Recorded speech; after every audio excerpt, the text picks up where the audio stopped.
Synopsys is committed to being prepared for events that may disrupt our people, operations, and brand. In this training, we'll explore our crisis management program, its structure, and how it works to protect Synopsys by effectively identifying and responding to incidents that pose a threat.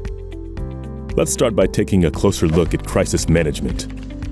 This holistic process identifies potential impacts that threaten Synopsys. It provides a framework for building resilience and helping to ensure a response that safeguards the interests of Synopsys' key stakeholders, reputation, brand, and business activities. Did you know that a data breach not only jeopardizes the brand and reputation of a company, but also has negative financial and performance impacts? By 2021, $6 trillion is the amount expected to be spent on cybersecurity, as well as the estimated cost for cybercrime committed globally.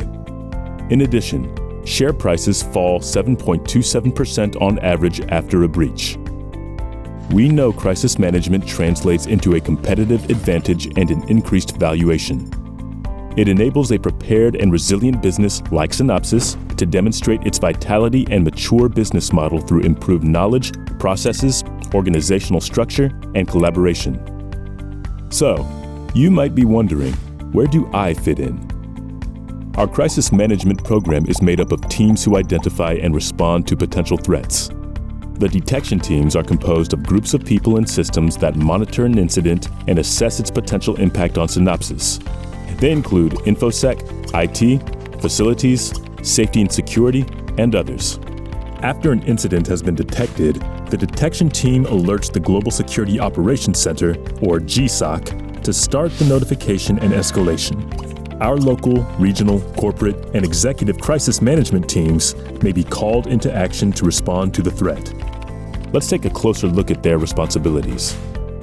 After the incident is detected, the Incident Assessment Team, or IAT, evaluates the incident, assigns an incident level, and determines if crisis management should be activated. The Incident Assessment Team may call on and work with business groups and their business risk and continuity managers to determine what, if any, operational impacts there are. If crisis management is activated, it will be handled by the appropriate Crisis Management Team, and the Incident Assessment Team will dissolve for this event. If crisis management is not activated, the incident will be handled by the appropriate detection teams, and the incident assessment team will be called into action if the situation worsens and escalation is needed. The Executive Crisis Management Team, or E-CMT, is responsible for the strategic decision-making necessary to respond to a crisis with significant enterprise-level impact. The Corporate Crisis Management Team, or CCMT, oversees ongoing situational understanding from a global perspective. The Crisis Communication Team, or CCT, also supports the Corporate Crisis Management Team and coordinates all communications with identified stakeholders, internally and externally. The Corporate Crisis Management Team activates this team as needed during Level 1 or 2 incidents. At the regional level, the Regional Crisis Management Team, or RCMT, takes responsibility for ongoing situational understanding from the regional perspective, providing tactical support to impacted sites and helping to develop and execute local and regional activities. The Local Incident Response Teams, or LIRT, provides the first response to emergencies that pose an immediate threat. The team makes decisions on the status of the site, serves as the voice of Synopsys to local employees, interns, contractors, and visitors, and is comprised of the site leader and operational personnel such as facilities, safety and security, HR, and IT.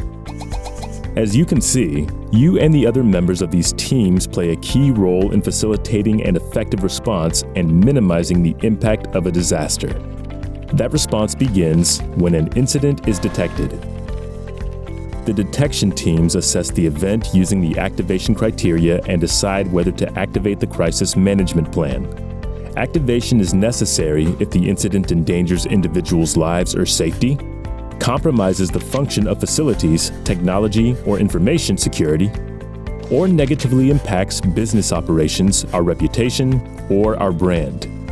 Let's take a closer look at how this works.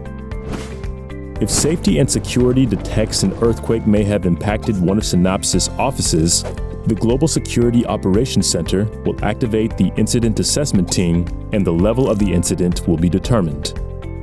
Then, the local incident response team and the regional, corporate, and executive crisis management teams may be notified if there is a significant impact, based on the incident levels for activation.